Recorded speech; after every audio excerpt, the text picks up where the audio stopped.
ये है ताज media group और आप देख रहे हैं ताज न्यूज, आईना सच का। Thank you, Honorable Speaker, for the opportunity.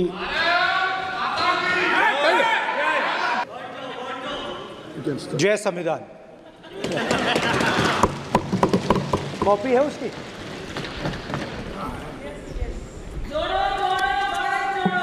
जय संविधान। इसकी हमने रक्षा की है। देश ने मिलकर संविधान की रक्षा की है और अच्छा लग रहा है अब कि हर 2-3 मिनट बीजेपी के लोग संविधान संविधान संविधान संविधान कह रहे हैं।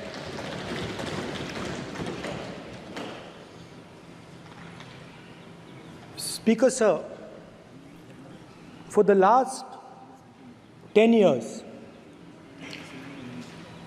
there has been a systematic attack on the Constitution, on the idea of India, and on anybody who opposed.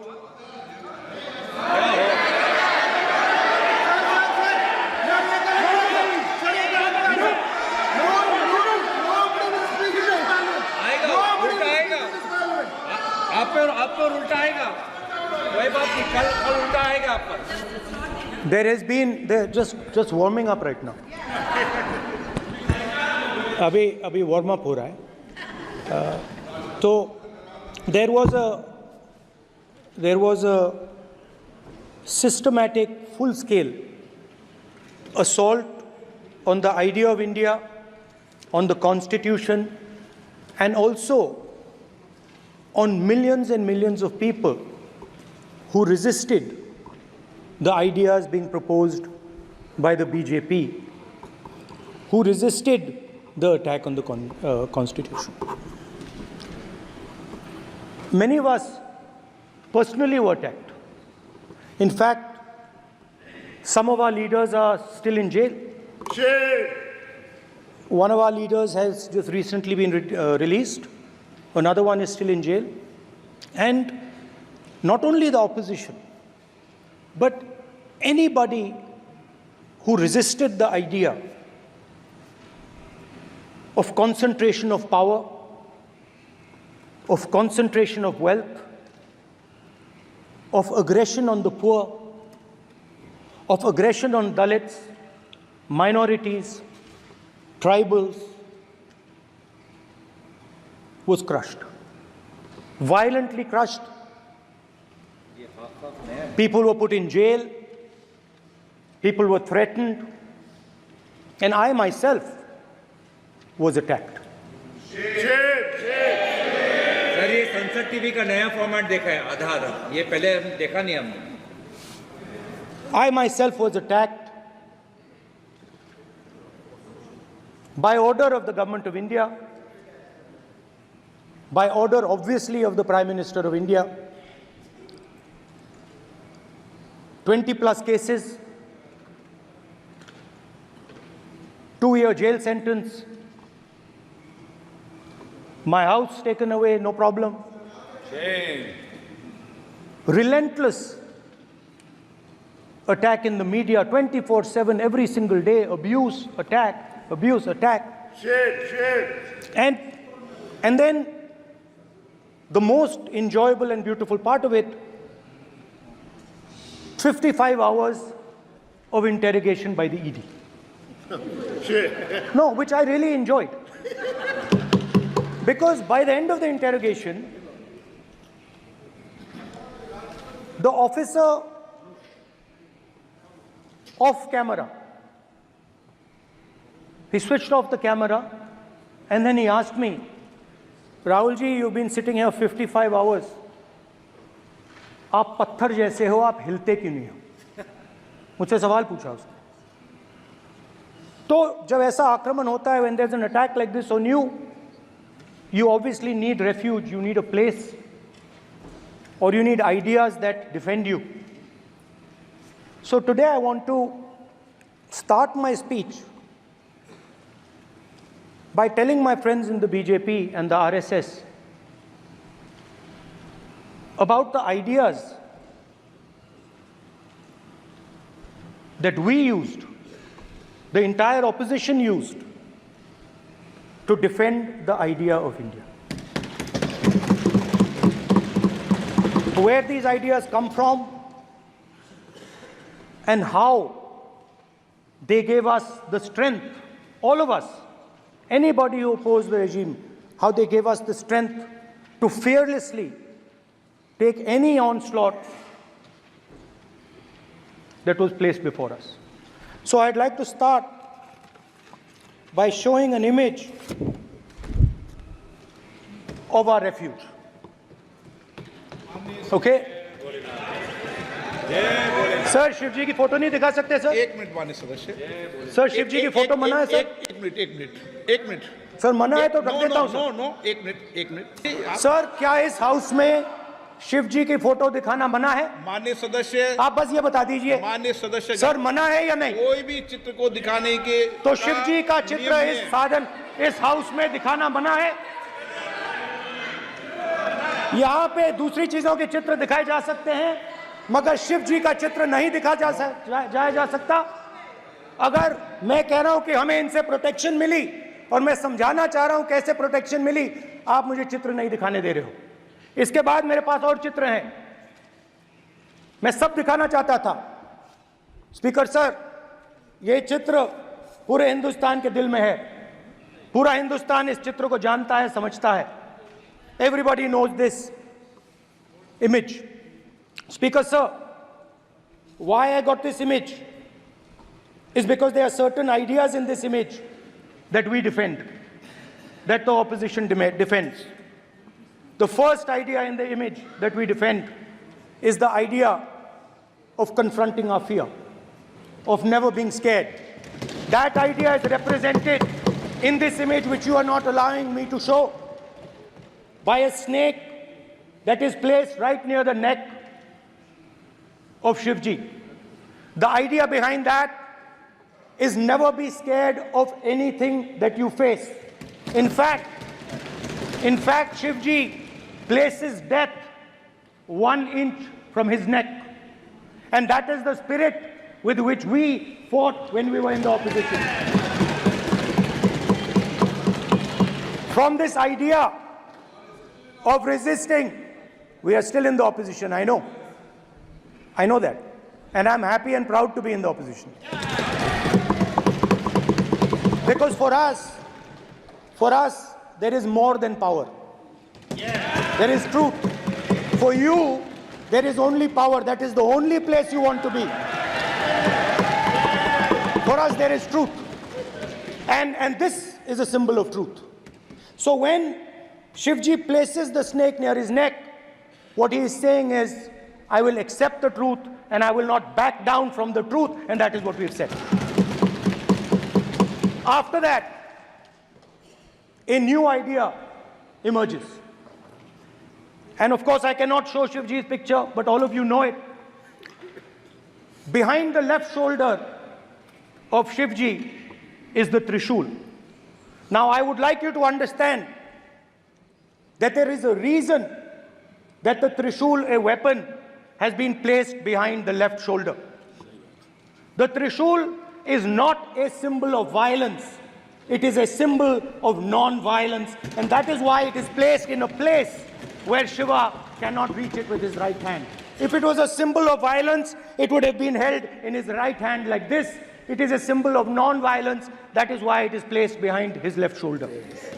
When we fought the BJP, we were not violent. When we defended the truth, there was not an ounce of violence in us. Now, there is a third idea, and a very powerful idea that emerges from the idea of truth, courage, and non-violence. And that idea, of course, it is a symbol that many of you hate, but that idea is the Abhay Mudra, the symbol of the Congress party. which, as you can see, is also in this image. And Jai Mahadev. And what that Rajnath Singh ji is looking very surprised.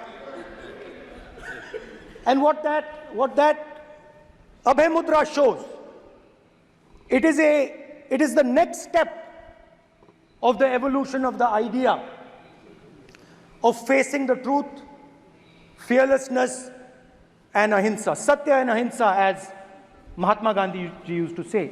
And the Abhay Mudra is the idea that it is not good enough to just keep this internal. It is not good enough to not be scared.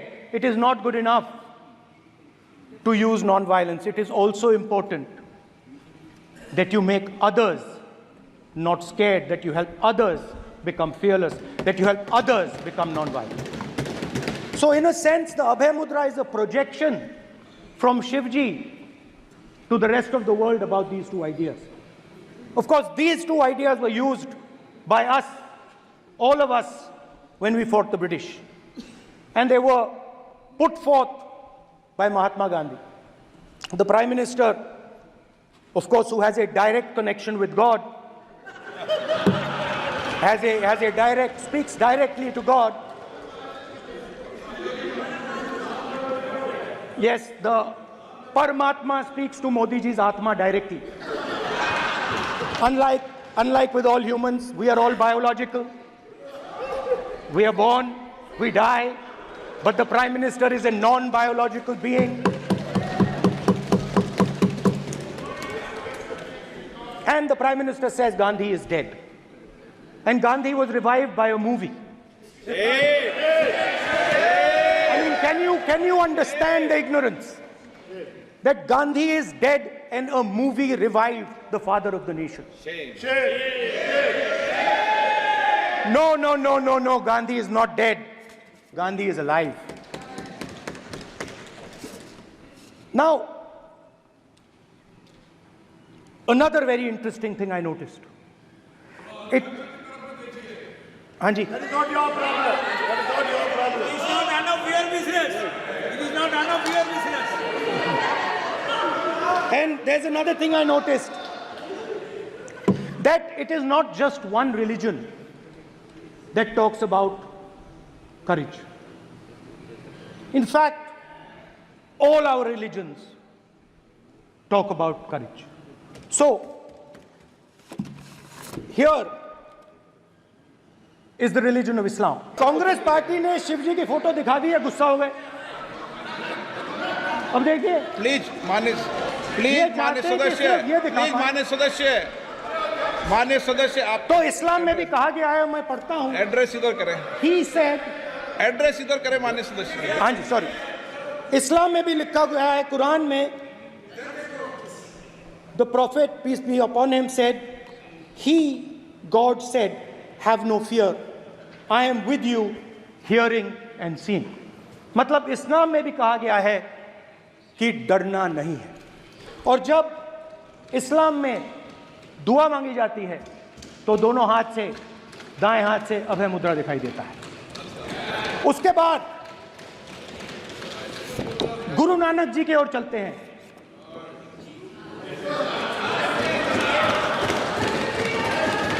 Waheguru ji की फतेह, वाहेगुरु जी का खालसा. जिस धर्म पर आप हर रोज आक्रमण करते हो, गुरु नानक जी, गुरु नानक जी के चित्र में भी आपको अभय मुद्रा दिखाई देगा. गुरु नानक जी भी कहते हैं कि डरो मत, डराओ मत. और पंजाब से गुरु नानक जी मेक्का तक गए, थाईलैंड तक गए, अफगानिस्तान गए, श्रीलंका गए. किसी से हिंसा नहीं की, अहिंसा की बात की, सत्य की बात की, और किसी को उन्होंने अपनी जिंदगी में नहीं डराया. उसके बाद जीसस क्राइस्ट की इमेज देखिए, उसमें भी आपको अभय मुद्रा दिखाई देगा। जीसस क्राइस्ट की इमेज में भी अभय मुद्रा, डरो मत, डराओ मत। और जीसस क्राइस्ट ने कहा कि अगर आपको कोई थप्पड़ मारता है तो दूसरा गाल दिखा दो। उसके बाद बुद्ध भगवान, अभय मुद्रा।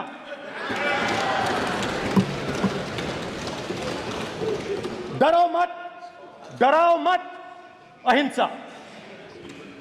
मतलब, और अंत में महावीर, डरो मत, डराओ मत, अभय मुद्रा। मतलब हिंदुस्तान के इतिहास में 3 फाउंडेशनल आइडियाज हैं। मोदी जी ने अपने भाषण में एक दिन कहा कि हिंदुस्तान ने किसी पर आक्रमण नहीं किया। उसका कारण है क्योंकि यह देश अहिंसा का देश है।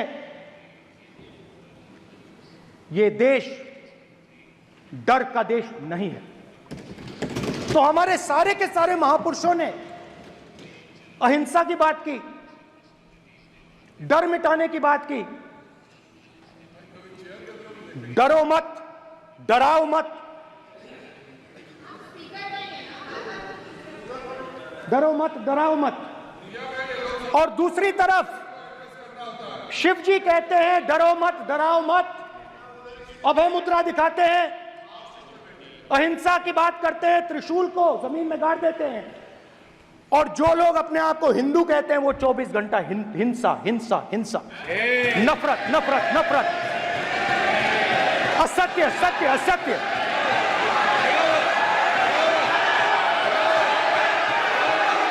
आप हिंदू हो ही नहीं।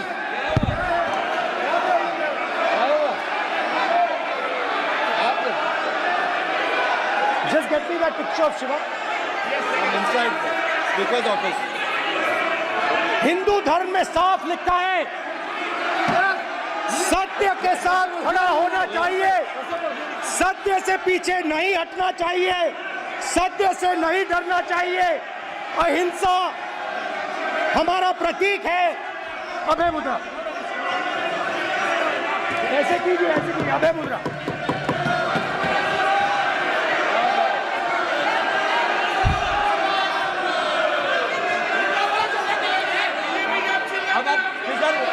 नहीं आएगा। Prime minister will not speak. Prime minister speaker की तरफ से कोई नहीं आएगा। This will happen here. Speaker वहां पे कोई नहीं। It will repeat again. भाई भाई भाई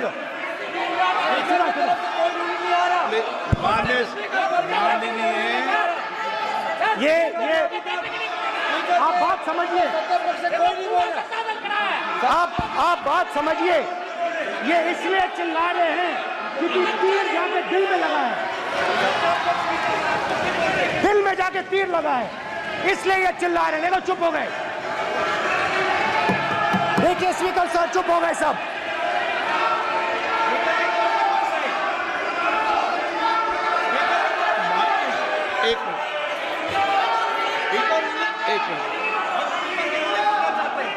ये जो ये विषय बहुत गंभीर है। पूरे हिंदू समाज को हिंसक कहना ये गंभीर विषय है। बीजेपी को आपको नहीं नहीं नहीं नहीं नहीं नहीं, नरेंद्र मोदी जी पूरा हिंदू समाज नहीं है, बीजेपी पूरा हिंदू समाज नहीं है, आरएसएस पूरा हिंदू समाज नहीं है।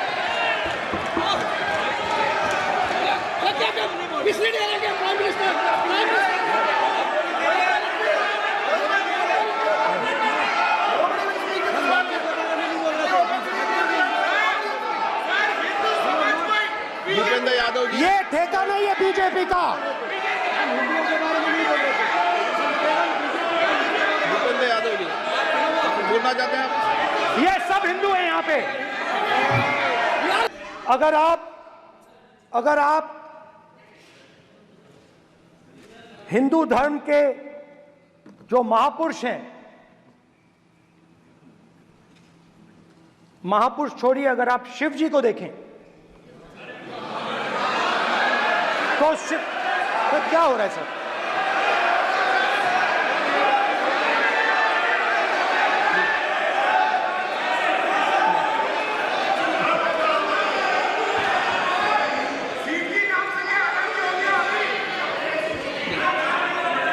अगर आप शिव जी को देखें तो उनकी इमेज से आपको पता लगता है कि हिंदू डर नहीं फैला सकता, हिंदू हिंसा नहीं फैला सकता, हिंदू नफरत नहीं फैला सकता।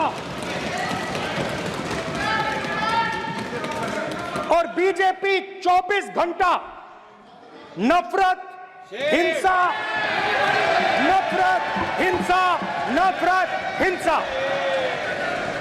स्पीकर सर, कहां कहां तक इन्होंने डर फैला दिया है?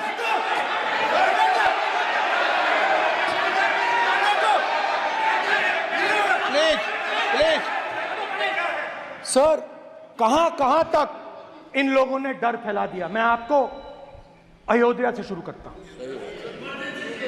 सर नमस्कार। अयोध्या ने आपको मैसेज भेजा, अयोध्या ने राम भगवान, माइक दीजिए सर। हाँ सर, मेरा सवाल है सर, इस माइक का कंट्रोलर किसके हाथ में? सर मैं बिल्कुल आपकी रिस्पेक्ट करता हूं स्पीकर सर, मगर मेरे भाषण के बीच में सच्चाई है कि माइक ऑफ हो जाता है। मैं क्या करूं, हो जाता है वो। अब आपने देखा मैंने अयोध्या शब्द यूज किया और माइक ऑफ हो गया। नो,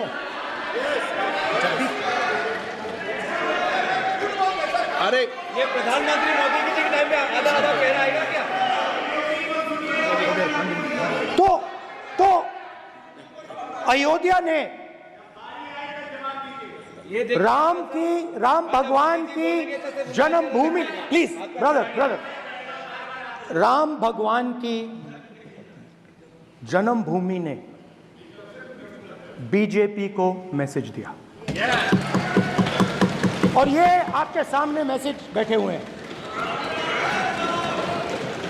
मैंने इनसे पूछा, कल कॉफी पी, इनसे मैंने पूछा बताइए, मैंने पूछा कि बताइए ये हुआ क्या? बीजेपी ने राम मंदिर का इनॉग्रेशन किया, बोलने दीजिए, राम मंदिर का इनॉग्रेशन किया। अरे भाई आप हार गए, उसको सहन करिए। नाम बोलने की कोई जरूरत नहीं है, मैं भाषण दे रहा हूं, आप नहीं दे रहे हो। मुझे बोलना है जो बोलना है, मुझे नाम लेने की कोई जरूरत नहीं, मुझे जो बोलना है मैं बोलूंगा। तो अयोध्या ने मैसेज दिया और मैंने इनसे पूछा कि हुआ क्या, और इनका जवाब आया। मैंने उनसे पूछा कि आपको कब पता लगा कि आप अयोध्या में जीत रहे हो, और आपने कहा पहले दिन से मुझे पता था। सही बात। और मैंने कहा ये क्या हुआ? उन्होंने कहा राहुल जी, अयोध्या में एयरपोर्ट बना, अयोध्या की जनता से जमीन छीनी गई और आज तक उन्हें मुआवजा नहीं मिला है। उन्होंने कहा, सही बात, उन्होंने कहा कि अयोध्या में जो भी छोटे छोटे दुकानदार थे, जो भी छोटी छोटी बिल्डिंग्स थी, उन सारों को तोड़कर गिरा दिया गया और उन लोगों को सड़क पर कर दिया गया। इन्होंने यह भी कहा कि अयोध्या के इनॉग्रेशन में अयोध्या की जनता को बहुत दुख हुआ, क्योंकि इनॉग्रेशन में अदानी जी थे, अंबानी जी थे, मगर अयोध्या का कोई नहीं था। और ये कारण था कि अयोध्या की जनता में, उनके दिल में नरेंद्र मोदी जी ने भय डाल दिया, उनकी जमीन ले ली, उनके घर गिरा दिए और फिर अयोध्या के गरीब लोगों को, किसानों को, मजदूरों को मंदिर के इनॉग्रेशन तक नहीं जाने दिया। मंदिर के इनॉग्रेशन छोड़ो, उसके बाहर भी नहीं जाने दिया। और इसीलिए अयोध्या की जनता ने सही मैसेज भेजा। अच्छा, इन्होंने मुझे एक और बात बोली, 3 बार इन्होंने कहा कि 3 बार नरेंद्र मोदी ने टेस्ट किया, 2 बार क्या मैं अयोध्या से लड़ जाऊं? और सर्वेयर्स ने कहा अयोध्या में मत लड़ जाना, अयोध्या में मत लड़ जाना, अयोध्या की जनता हरा देगी। और इसीलिए प्रधानमंत्री वाराणसी गए और वहां बच के निकले।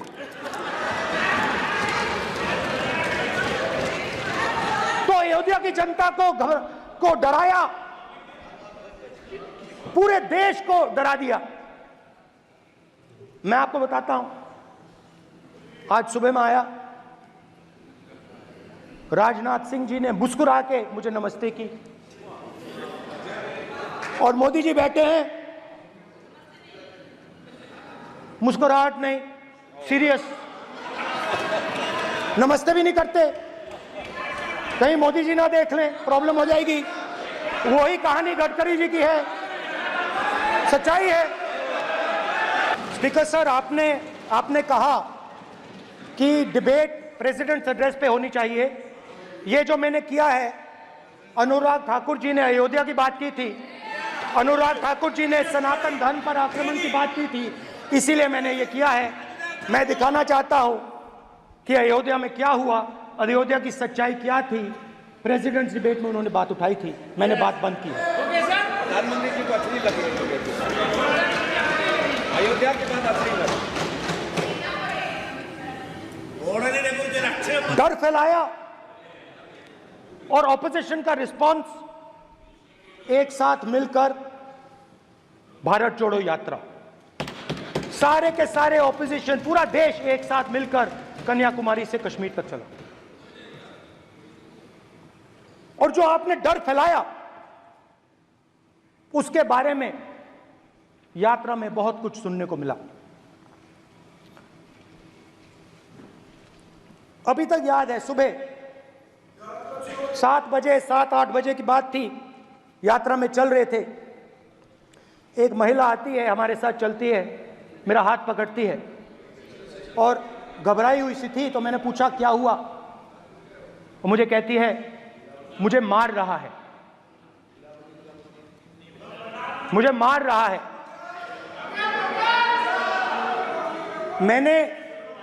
मैंने पूछा कौन मार रहा है, कौन मार रहा है? बेटी बचाओ, बेटी की दुविधा सुनाई नहीं दे रही, बेटी का दर्द नहीं सुनना चाहते, भारत की महिलाओं का दर्द नहीं सुनना चाहते। मैंने पूछा कौन मार रहा है, कहता है मेरा पति मार रहा है।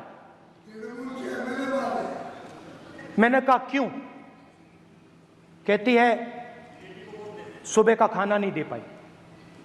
मैंने कहा क्यों? खरीद नहीं पाई, महंगाई है, महंगाई है, खरीद नहीं पाई, खाना नहीं पका पाई, इसलिए मुझे मार पिट रही है। मैंने कहा बहन क्या करूं, कैसे आपकी मदद करूं? कहती हैं आप कुछ मत कीजिए,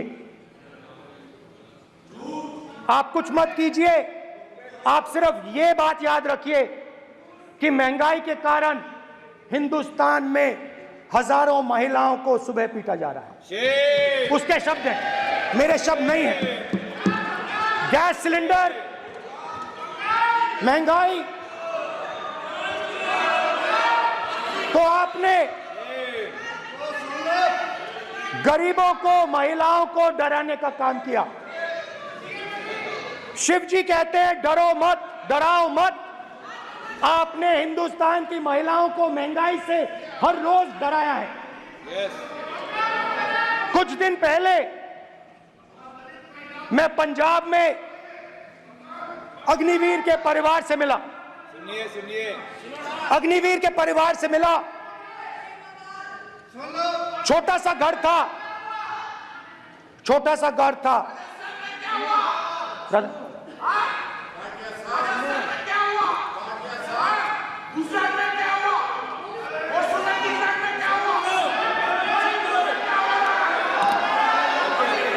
ठीक है चलिए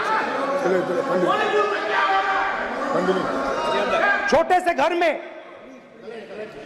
से घर में अग्निवीर शहीद हुआ, लैंडमाइन ब्लास्ट में शहीद हुआ। मैं उसे शहीद कह रहा हूं, मगर हिंदुस्तान की सरकार उसे शहीद नहीं कहती है। नरेंद्र मोदी उसे शहीद नहीं कहते हैं, नरेंद्र मोदी उसे अग्निवीर कहते हैं। उस घर को पेंशन नहीं मिलेगी, उस घर को कॉम्पनसेशन नहीं मिलेगी, शहीद का दर्जा नहीं मिलेगा। और बेचारे बैठे हुए थे, 3 बहनें थी, एक साथ बैठी हुई थी, रो रही थी। आम जवान को पेंशन मिलेगी, जरूर दुख होगा, मगर हिंदुस्तान की सरकार आम जवान की मदद करेगी। मगर अग्निवीर को जवान नहीं कहा जा सकता। अग्निवीर यूज एंड थ्रो मजदूर है। और आप उससे कहते हो, उसको आप 6 महीने की ट्रेनिंग देते हो, 6 महीने की ट्रेनिंग देते हो। दूसरी तरफ चाइना के जवान को 5 साल की ट्रेनिंग मिलती है, राइफल लेकर उसके सामने खड़ा कर देते हो, उसके दिल में भय पैदा करते हो। एक जवान और दूसरे जवान के बीच में फूट डालते हो कि एक को पेंशन मिलेगी, एक को शहीद का दर्जा मिलेगा, दूसरे को नहीं मिलेगा, और फिर अपने आप को देशभक्त कहते हो। ये कैसे देशभक्त हैं?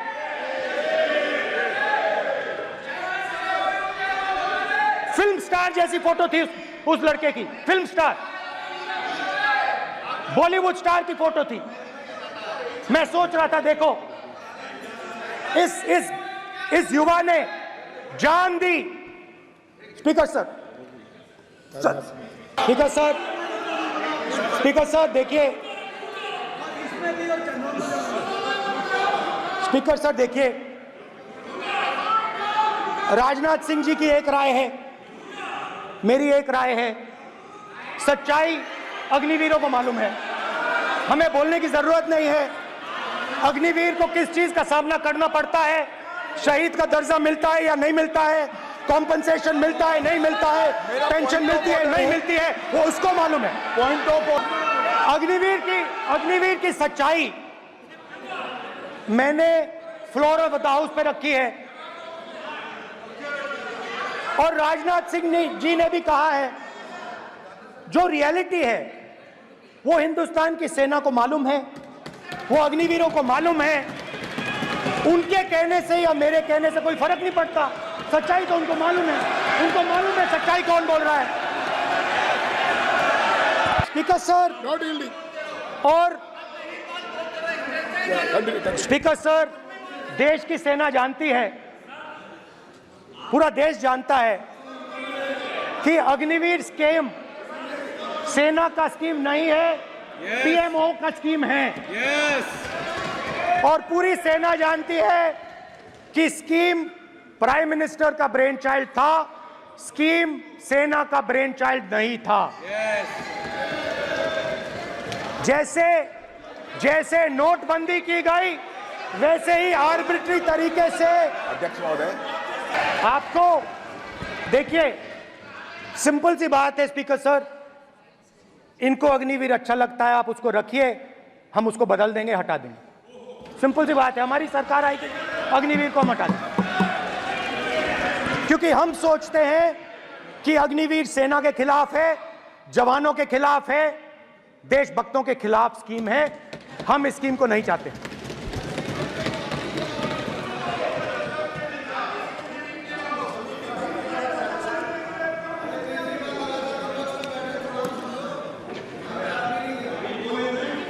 पहली बार हिंदुस्तान की हिस्ट्री में जनता से स्टेट्स छीने गए हैं। जम्मू कश्मीर लद्दाख से आपने पहली बार स्टेट छीना है। मणिपुर को आपने सिविल वॉर में डुबा दिया है। मणिपुर को आपने और आपकी योजनाओं ने, आपकी पॉलिटिक्स ने जला दिया है। और आज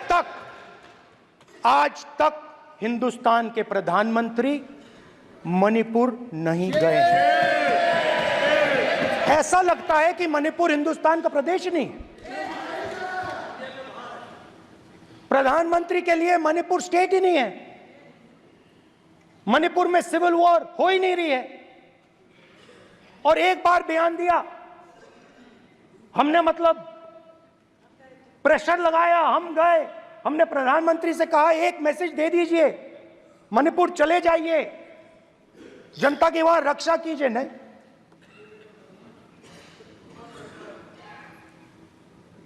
मैं वहां गया, कुकीज और मेहते से दोनों से मिला। इसको अभी आंसर नहीं देंगे? आज तक नहीं, आंसर नहीं मिलेगा, मिल नहीं सकता। मणिपुर इनके लिए हिंदुस्तान का प्रदेश ही नहीं है। मणिपुर है ही नहीं, मणिपुर है ही नहीं, ना होम मिनिस्टर के लिए ना प्रधानमंत्री के लिए, है ही नहीं, एग्जिस्ट नहीं करता, वो है ही नहीं। ना प्रधानमंत्री जाएंगे बोलेंगे कुछ नहीं, जैसे कुछ नहीं हुआ वहां पे। मैं रिलीफ कैंप में गया, एक औरत कांपती हुई, रोती हुई मुझे कहती है कि मैंने अपनी आंखों के सामने, हाँ मैं औरतों की बात कर सकता हूं, एक भाई मैं कर सकता हूं, एक भाई एक कर्तव्य निभा रहा है। आप अपने संगठन में महिलाओं को नहीं डालते हो, मगर मैं औरतों की बात कर सकता हूं।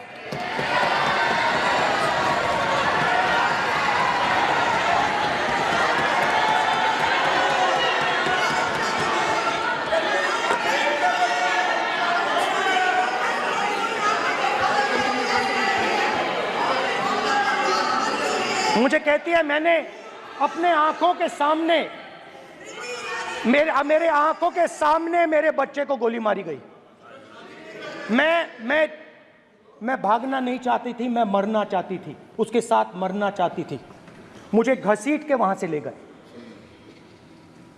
और फिर मेरे को अपने बच्चे की फोटो दिखाती है, कांपती हुई ऐसे फोटो दिखाती है। ये आपकी योजनाओं का नतीजा है। आपको शर्म आनी चाहिए।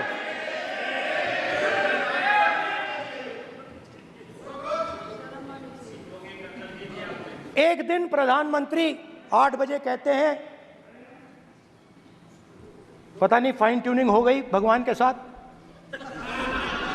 डायरेक्ट मैसेज भगवान, सर ने बोला है, सर प्रधानमंत्री ने ये बोला है, ये मैं नहीं बोल रहा हूं, प्रधानमंत्री ने बोला है कि मेरा डायरेक्ट कनेक्शन है भगवान के साथ। मैंने नहीं बोला, मैंने नहीं बोला। स्पीकर सर, मैं रिस्पेक्ट कर रहा हूं, ये प्रधानमंत्री के शब्द हैं, मेरे शब्द नहीं हैं। ये प्रधानमंत्री जी ने कहा है, पब्लिक में, मीडिया को कहा है कि मैं बायोलॉजिकल नहीं हूं, मेरा डायरेक्ट कनेक्शन भगवान के साथ है। मैं नहीं बोल रहा हूं, प्रधानमंत्री मोदी जी ने बोला है।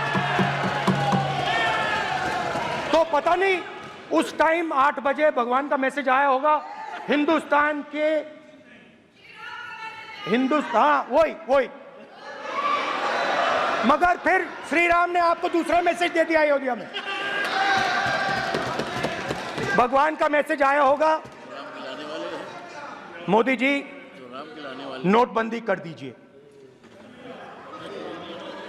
नोटबंदी कर दिया, डायरेक्ट ऊपर से आया मैसेज, ऑर्डर आया खटाक। और अलग अलग ऑर्डर आते हैं। अदानी जी वाला ऑर्डर आता है, बंबई एयरपोर्ट अदानी जी को ऊपर से ऑर्डर आता है, खटाखट ऑर्डर आते हैं।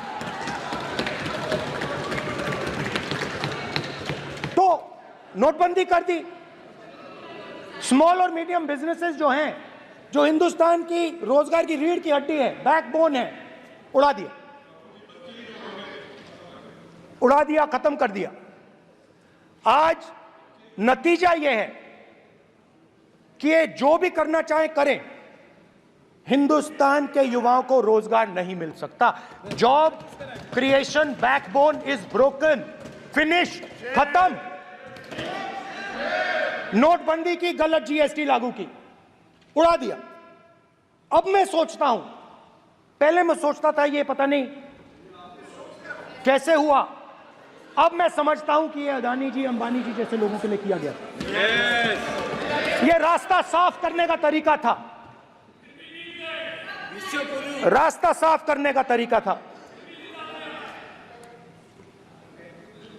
इनकम टैक्स डिपार्टमेंट उनके पीछे पड़ा रहता है। जीएसटी, डिमोनेटाइजेशन, 24 घंटा उनको तंग करते हैं। उनके कैश फ्लो को रिस्ट्रिक्ट करने की कोशिश करते हैं, कैश फ्लो को क्रश करने की कोशिश करते हैं कि वो परे हट जाएं और अरबपति उनकी जगह ले लें। आप किसी भी छोटे व्यापारी से पूछ लो, किसी भी स्मॉल मीडियम बिजनेस ओनर से पूछ लो, ये आपको बता देगा।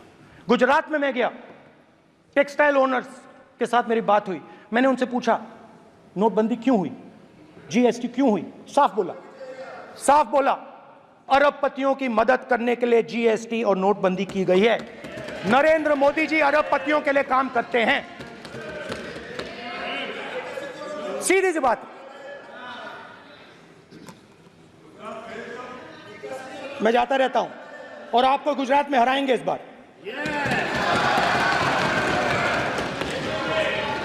आप लिख के ले लो, आपको ऑपोजिशन इंडिया गठबंधन गुजरात में हराने जा रहा है।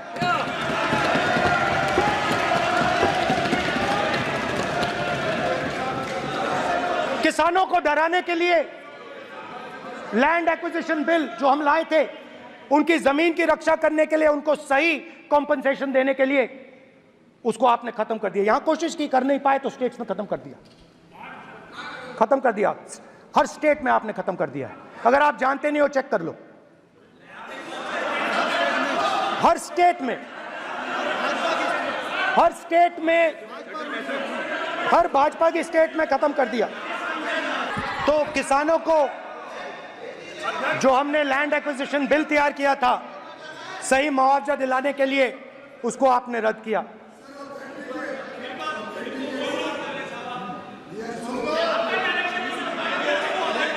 विल ऑथेंटिकेट कर देंगे, ऑथेंटिकेट कर देंगे, कर देंगे हम ऑथेंटिकेट, बैठ जाओ, कर देंगे ऑथेंटिकेट। उसके बाद किसानों को डराने के लिए, याद रखिए शिव जी कहते हैं डरो मत, डराओ मत। किसानों को डराने के लिए आप 3 नए कानून लाए। प्रधानमंत्री ने उनसे कहा कि ये आपके फायदे के कानून हैं। सच्चाई थी कि वो अदानी जी, अंबानी जी के फायदे के कानून थे। हिंदुस्तान के सारे किसान खड़े हो जाते हैं। आज तक सड़क ब्लॉक है। अगर आप वहां जाएंगे, आज तक आपको दिखेगा कि वो सड़क जिस पे किसान आए थे वो आज तक बंद पड़ी हुई। हरियाणा में 2 जगह किसान खड़े हो गए, कहते हैं नहीं, ये हमारा नहीं है। आप हमारी मेहनत का फल छीनना चाहते हो, हम इस बात को एक्सेप्ट नहीं करेंगे। आप उनसे बात नहीं करते, आप उनको कहते हो, आप बात नहीं करते।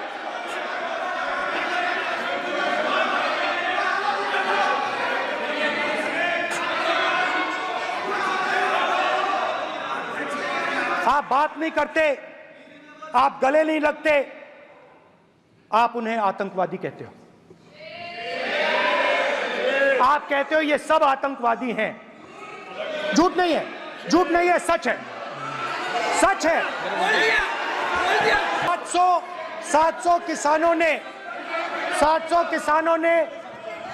700 किसान शहीद हुए। हमने इस हाउस में कहा कि किसानों के लिए मौन होना चाहिए, आपने मौन नहीं होने दिया। आपने कहा ये किसान नहीं है, आपके मुताबिक ये किसान नहीं थे, ये आतंकवादी थे। देखिए आपकी आला सिर हिला रही हैं, वो भी सहमत हैं, कौर जी सहमत हैं। देखिए हमारी जरूरत नहीं है, वो सहमत है आपसे, वो सहमत है। स्पीकर सर, किसानों ने मांगा क्या? स्पीकर ने किसानों ने सिर्फ ये कहा कि अगर 16 लाख करोड़ रुपए अरबपतियों का कर्जा माफ हो सकता है तो हमारा भी थोड़ा सा कर दीजिए। किसान ने यह कहा कि हर प्रोडक्ट के लिए सही प्राइस मिलती है, हमें भी एमएसपी दे दीजिए। और आप लोगों ने कहा किसान का कर्जा माफ नहीं होगा और एमएसपी नहीं मिलेगी।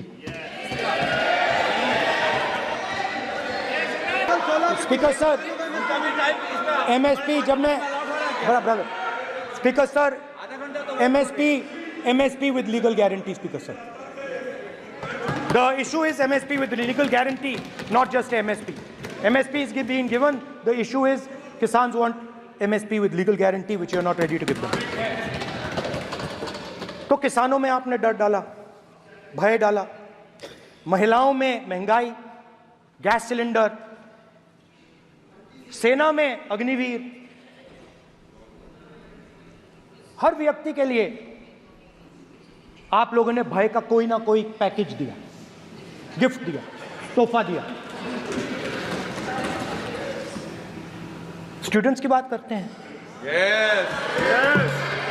जो आप 2000 साल पहले की बात करते हो, थोड़ी सी भविष्य की भी बात कर देते हैं, इंडिया के फ्यूचर की बात कर देते हैं।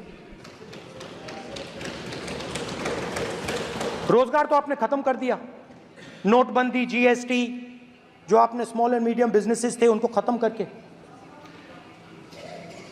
युवाओं को आर्मी में अपॉर्चुनिटी मिलती थी, अग्निवीर उनके लिए आपने दे दिया, वो खत्म कर दिया, रास्ता ब्लॉक कर दिया। पब्लिक सेक्टर को आप प्राइवेटाइज करते हैं, वो रास्ता बंद कर दिया। और अब एक नया फैशन निकला है, नीट।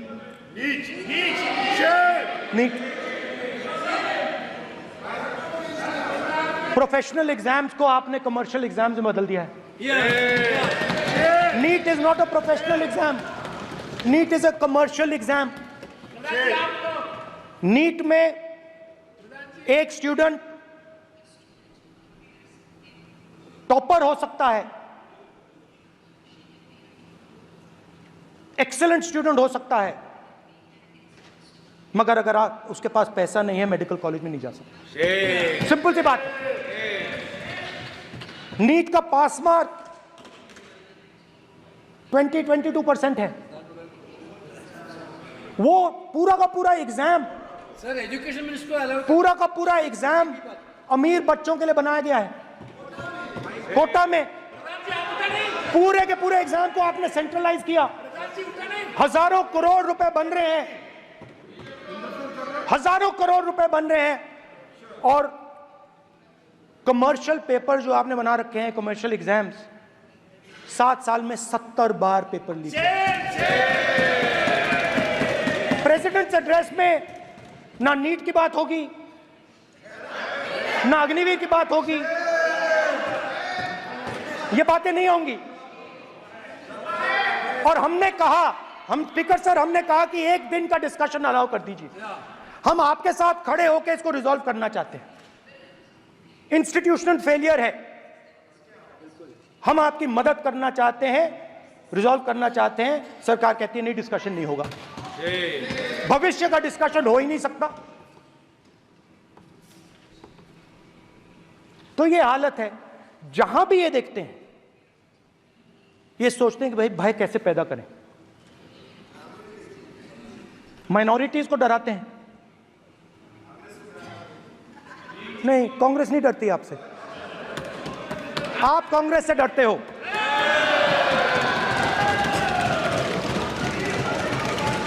हिंसा, नफरत, माइनॉरिटीज के खिलाफ, मुसलमानों के खिलाफ, सिखों के खिलाफ, क्रिश्चियंस के खिलाफ।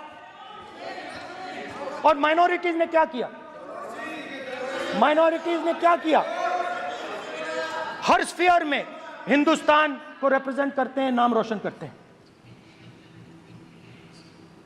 पत्थर जैसे हिंदुस्तान के साथ एक साथ खड़े हैं, देशभक्त हैं, और आपने सारे के सारे माइनॉरिटीज पर आक्रमण किया, उनके खिलाफ हिंसा, नफरत फैलाई।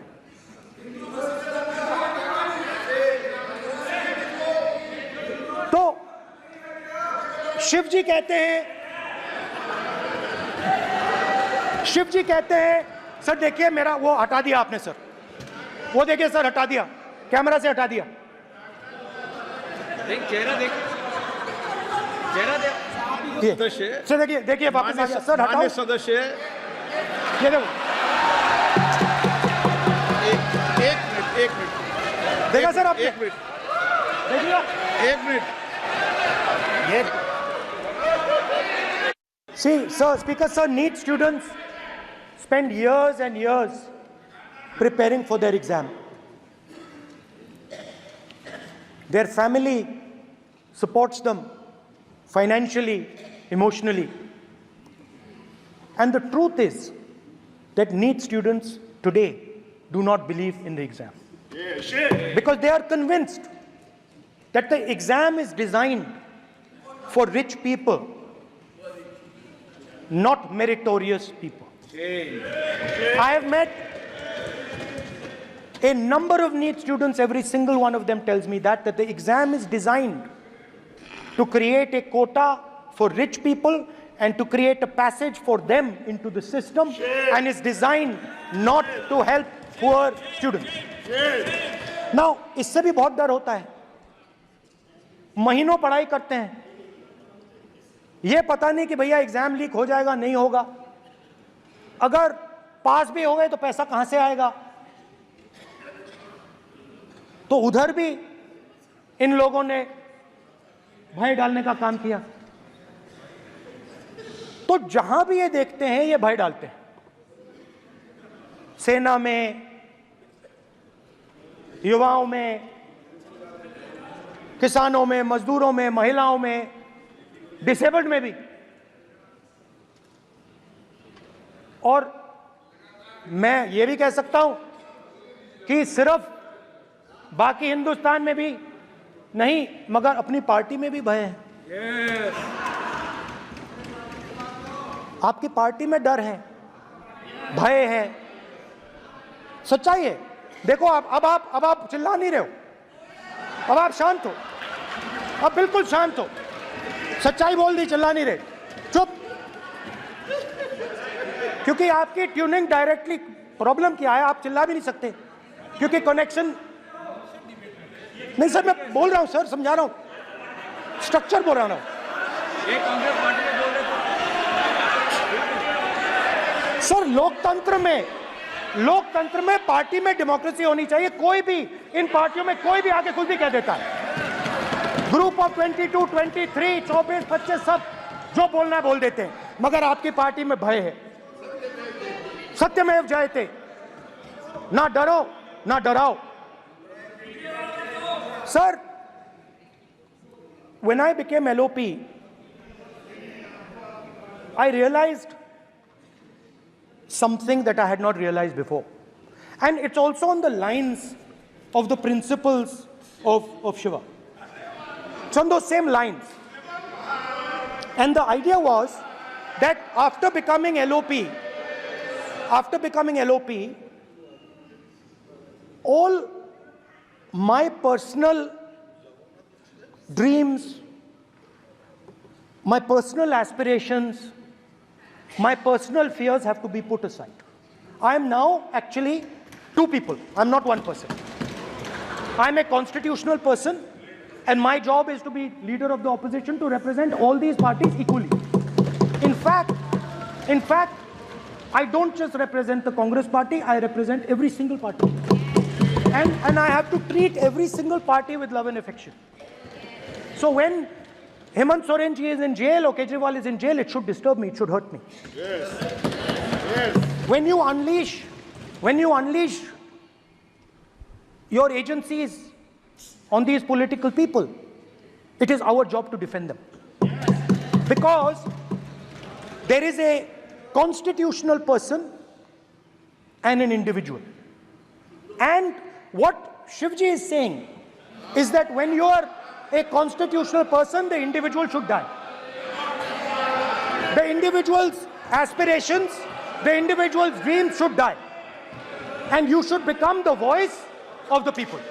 Yes. Meaning that you should have no fantasies, no dreams, nothing. The perfect public representative is one who is actually dead. That is what Shivji is saying. You understand?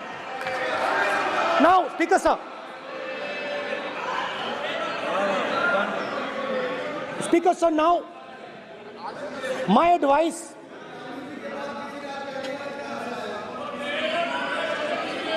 So there are two structures now. One is me as an individual, and one is me as leader of the opposition.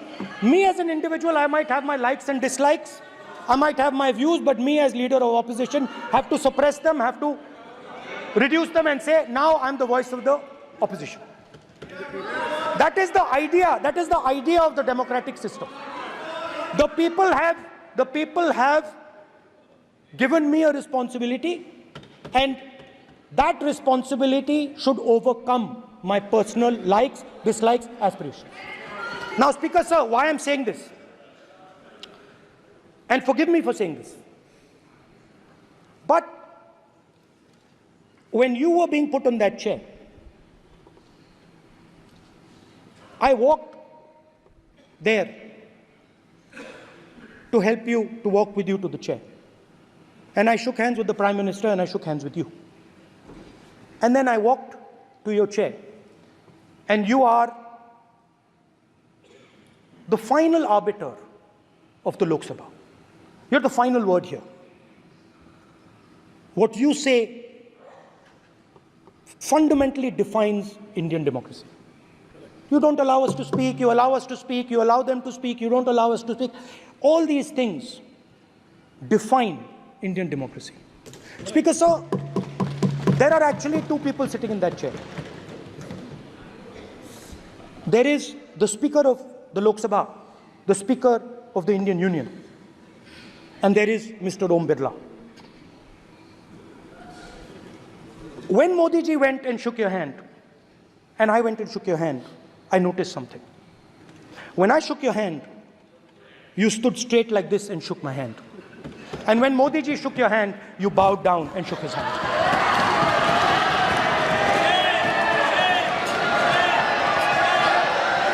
ये आसन के सामने आरोप है। Speaker sir, आपकी बात को मैं एक्सेप्ट करता हूं स्पीकर सर। स्पीकर सर, आपकी बात को रिस्पेक्टफुली बैठिए ना। स्पीकर सर, मैं आपकी बात को रिस्पेक्ट करता हूं, मगर आपको कहना चाहता हूं कि इस हाउस में स्पीकर से कोई बड़ा नहीं होता। स्पीकर सबसे बड़ा है, हम सबको स्पीकर के सामने झुकना चाहिए।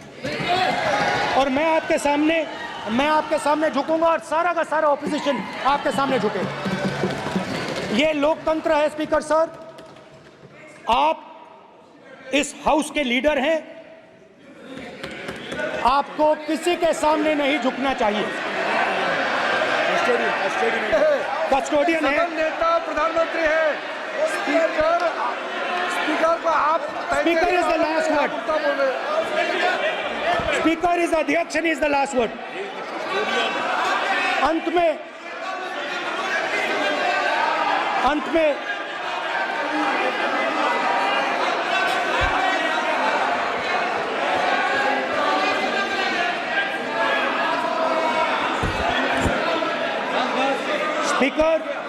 Speaker is the last word in the Lok Sabha, and in that spirit, Speaker is the last word in the Lok Sabha, and in that spirit, as members of the Lok Sabha, we are subservient to the Speaker. I believe that. Yes. Now, there might be people in this room who think they are not, but I think the entire opposition believes that we are subservient to you, sir.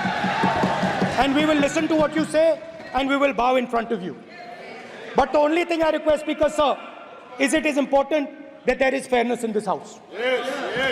Now, I gave a speech, Speaker, sir, and it was interrupted throughout. Now, this time is going to be taken away from my colleagues. And I think that is unfair. Finally, I'd like to say that the principles that allowed us to fight are in our traditions.